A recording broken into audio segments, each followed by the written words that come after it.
இன்றைக்கி நம்ம விருந்தோம்பல்ல caste iron சீரீஸில் சேனைக்கிழங்கும் மிளகும் சேர்த்து ஒரு பொரியல் எப்படி செய்யுதுன்னு பார்ப்போம். இதுக்கு வந்து நான் 300 கிராம் அளவுக்கு சேனைக்கிழங்குல நான் செஞ்சு காட்டுறேன். சேனைக்கிழங்கை நல்லா கழுவிட்டு அந்த ஃபுல்லாக நல்லா தோல் சீவிக்கோங்க. தோல் சீவிட்டு இந்த மாதிரி நல்ல சின்ன சின்ன பொடிசாக கட் பண்ணிக்கோங்க. சின்ன சின்ன சதுரங்களாக கட் பண்ணிக்கோங்க. சேனைக்கிழங்கு பார்த்திங்கன்னா நறுக்கும் போது கொஞ்சம் கையில் ஊறல் இருக்க மாதிரி இருக்குதுன்னா கையில் கொஞ்சமாக எண்ணெய் தடவிட்டு அதுக்கப்புறம் நீங்கள் நறுக்குங்க. சேனைக்கிழங்கு வேக வைக்கும் போது கொஞ்சம் போல் புளி கரைச்சலில் வேக வச்சிங்கன்னா அந்த ஊறல் இல்லாமல் இருக்கும். நான் அன்றைக்கி சின்ன அளவு புளியை ஊற வச்சுருக்கேன்.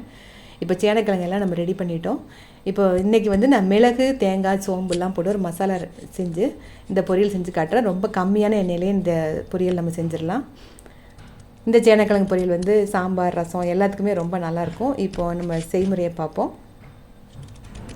இந்த மாதிரி கழுவிட்டு உங்களுக்கு மண் எதுவும் இருக்குன்னா திரும்ப ஒரு தடவை நல்லா கழுவிக்கோங்க. இப்போ நம்ம சேனைக்கிழங்கு ரெடி ஆயிடுச்சு. இப்போ நல்லா ஒரு 3லேருந்து 4 கப் அளவுக்கு தண்ணி நல்லா கொதிக்கட்டும். தண்ணி கொதித்த உடனே அதில் வந்து ஒரு 1/4 டீஸ்பூன் அளவுக்கு மஞ்சள் தூள் சேர்த்துட்டு இப்போ நறுக்கி வச்சுருக்க சேனையும் சேர்த்துருப்போம். சேனை சேர்த்துட்டு நான் சொன்ன மாதிரி புளிக்கரைச்சல் கெட்டியாக எடுத்து வச்சுருக்கேன் ஒரு 1/2 கப் அளவுக்கு. அதையும் சேர்த்து நல்லா வேக வைக்க போகிறேன். வேக வைக்கும் போது பார்த்திங்கன்னா ரொம்ப குழைவாக வேக வச்சிடக்கூடாது. அதே சமயத்தில் வேகாமையும் இருந்துடக்கூடாது. உங்களுக்கு சேனைக்கிழங்கு வந்து கொஞ்சம் புதுசாக இருக்குன்னா கொஞ்சம் சீக்கிரமே வெந்துடும். கொஞ்சம் பழைய சேனைக்கிழங்குனா கொஞ்சம் டைம் எடுக்கும். நீங்கள் நடுவில் நிறைய செக் பண்ணிக்கோங்க. செக் பண்ணிவிட்டு அதுக்கப்புறம் நீங்கள் வேக வச்சதை வந்து நம்ம தண்ணிலாம் வடிகட்டிட்டு நம்ம பொரியல் செய்வோம். நல்லா இந்த பாருங்கள் நல்லா எனக்கு நல்லா வெந்துருச்சு. இது ஒவ்வொரு கிழங்கை பொறுத்து டைம் எடுக்கும். புது கிழங்குனா சீக்கிரம் வெந்துடும். இது வந்து குலைவாயாகவும் பார்த்துக்கோங்க. இப்போ பாருங்கள் எனக்கு வந்து கரெக்டாக வெந்திருக்குது. இப்போ வந்து தண்ணி ஃபுல்லாக வடிகட்டிட்டு ஒரு பாத்திரத்தில் மாற்றிப்போம்.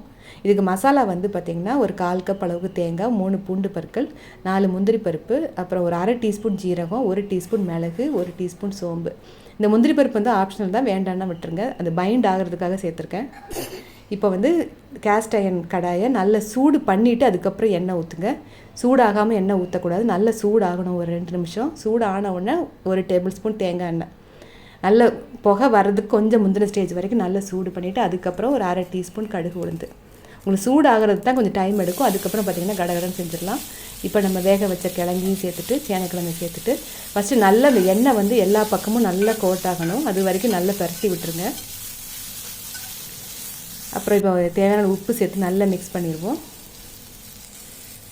இது ஹீட்டு வந்துருச்சுன்னா நீங்கள் ஹீட்டை அதுக்கப்புறம் கேஸ் வந்து நல்ல குறைவான சூட்லேயே வச்சுக்கோங்க. ஹை ஃப்ளேம் வைக்க வேண்டாம்.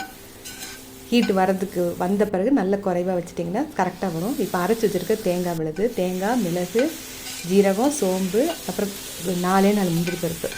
இப்போ இந்த மசாலா எல்லாம் நல்ல கோட்டாகட்டும். நல்ல கோட்டாகணுன்னா கொஞ்சம் கருவேப்பிலை.